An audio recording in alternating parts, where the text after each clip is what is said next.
Wealthy consumers are driving the largest mechanical launch boom in decades. Swiss producers are happy to satisfy everyone, from niche independents to inexpensive brands. Unfortunately, there seem to be only so many affordable Swiss watches available today, with Rolex having paved the way for selling excellent quality watches for outrageous prices. There is no doubt that the current inflation and the pandemic are to blame.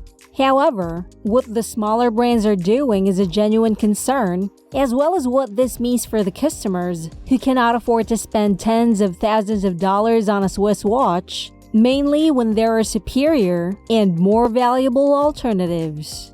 One positive effect of the pandemic on the market for high-end watches was an increase in the number of buyers. Since the pandemic started, more people have expressed interest in timepieces and have become knowledgeable about these goods. The truth is that people's desire to spend more money is closely correlated with their level of knowledge. And for whatever reason, the market for luxury timepieces has proven that to be the case.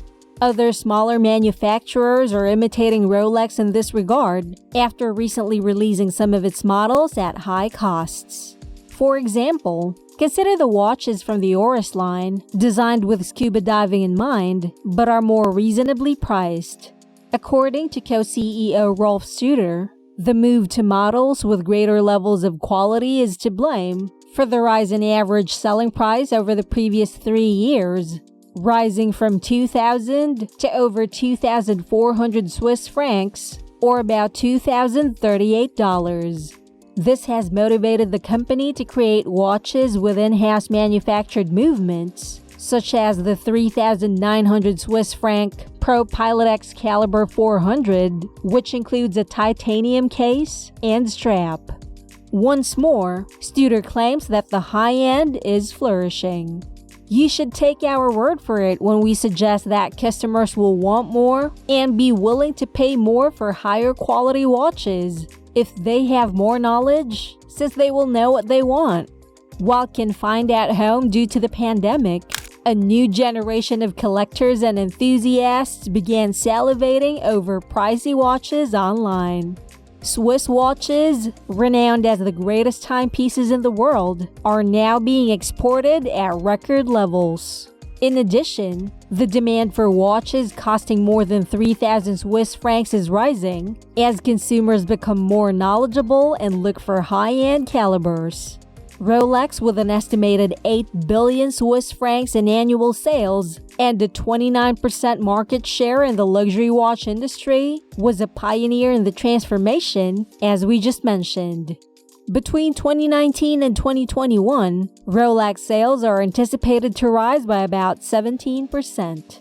A third of the company's revenue rise came from the sales of Rolex's most expensive models, like the Daytona chronograph and the Day-Dates, made of precious metals. I know, crazy. There's more though. A business spokesman claimed on September 1st that Rolex had raised prices in the UK by an average of 5%. The pound's depreciation against the dollar, which has driven it to a level close to its lowest position versus the dollar since 1985, is causing a price hike, approximately $1.15. Of course, this further highlights the effects of inflation on the market for luxury watches. One of the many ultra-luxury companies that have been progressively moving up the value chain over the past few years is Moser & Company, a maker of superbly designed and mechanically intricate clocks. The average selling price for a Moser has climbed by almost 8,000 Swiss francs over the past 3 years, bringing the total to approximately $42,000. CEO Edouard Melong saw a rise in interest in timepieces with intricate mechanical elements such as minute repeaters, tourbillons, and other clocks. The economical yet elegant mechanical watches made by the Swiss watchmaker Frédéric Constant, now a subsidiary of the Japanese corporation Citizen Watch Company, are well known. The outbreak's early stages momentarily affected in-store retail sales and production in 2020, resulting in a significant sales loss for the brand, which was then refocused. The company's high-end items, which includes tourbillon and gold watches costing more than 20,000 euros, CEO Niels Egerding of the Geneva-based company said, "2022 has been extraordinarily robust. Although the price range for Frederic Constant watches starts at about 500 euros, the business needs help meeting the demand for timepieces costing at least 2,500 euros. The middle class is being squeezed as the gap between the wealthy and the needy expands. And believe it or not, this might be in someone else's best interests." Finding the pricing level that maximizes their earnings while remaining competitive is crucial for watch businesses, especially those with a solid customer base. For instance, Cartier attempted to enter the high-end watch industry a few years ago. However, while watch lovers embraced the move, many who had grown to adore the brand's more affordable items like the Tank reacted with contempt. Instead of opting for a more cost-effective wristwatch from a manufacturer like Morris, Lacroix, Mercier, or Longines, customers have been seduced by the Apple Watch. In September this year, key business people from the watch industry gathered in Geneva. This gathering's goal was to evaluate the industry's current situation. They did, however, reach a consensus on a single issue.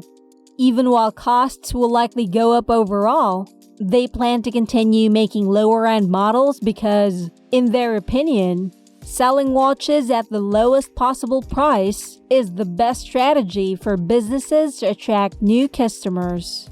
It is challenging to persuade these clients to upgrade to more expensive products. However, we have always spoken to the average man, the watch enthusiast who cannot or does not want to spend $10,000 on a watch, and we will continue to do so since it is a core component of our concept. Now, thank you for reaching this point. Don't forget to subscribe if you're new to this channel, and like, comment, share, and hit the notification bell for more upcoming videos like this. Market research shows that more expensive Rolex watches like the Yachtmaster and the Daytona appreciate more quickly than the less expensive models like the Datejust or the Day-Date, indicating a larger demand for the former. However, the game is quite complex. Another timepiece sold for less than $30,000, but is now worth a good deal, is Patek Philippe's Nautilus, reference 5711.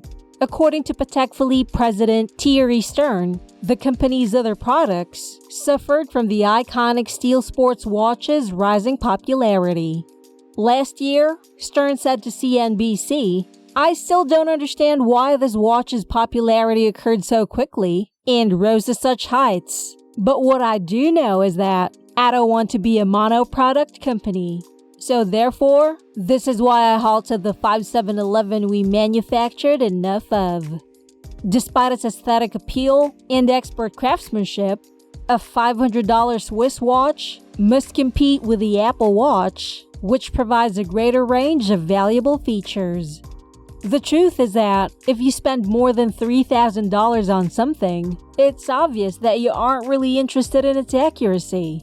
And spending more than $30,000 places you in a very select group of buyers.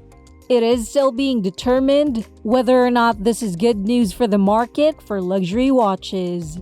In a genuine sense, Rolex has set an example for other Swiss watch companies. However, uncertainty is a familiar foe that all of these businesses must face. Moreover, given the rising popularity of smartwatches, it is uncertain whether the horde of watch enthusiasts driving the massive surge will endure in the years to come. This is a contributing element to the boom, among others. On the other hand, we appreciate that lesser-known companies are producing higher quality timepieces. And that's it. Thank you for watching. Don't forget to subscribe if you're new to this channel. Also, please leave a comment down below. Before you leave, did you know that Rolex watches have maintained their value for a few years after purchase? If you want to know the top Rolex to invest in, make sure to click and watch this video here. See you there!